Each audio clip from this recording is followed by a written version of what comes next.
সম্মানিত বন্ধুগণ, আমার আপন ফুফু দুনিয়ার বুক থেকে চলে গেছে। ওনার জানাজার কাজ সম্পন্ন করিয়া আমরা আমাদের বাড়ির দিকে রওনা হলাম।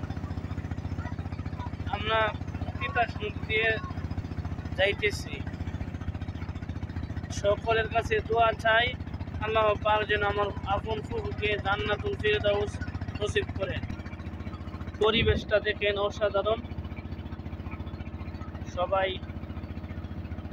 আসলে দুনিয়াটা আল্লাহ তাআলা এভাবে সাজাইছে, কিন্তু আল্লাহ তাআলার কাছে দুনিয়াটার কোনো মূল্য নাই। মাথাল গুরুর দুনিয়াটা হচ্ছে পোকামাকড় ঘর।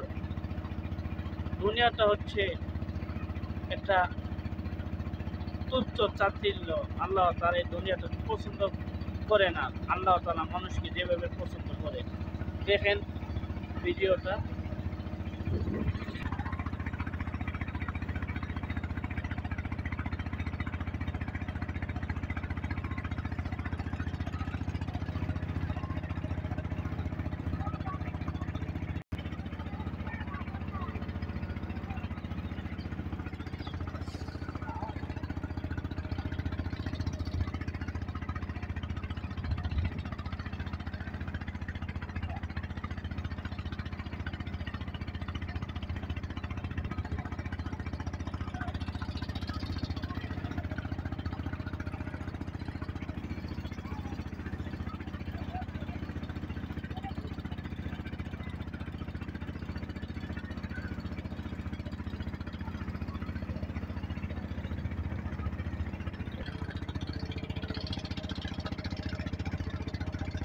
দেখেন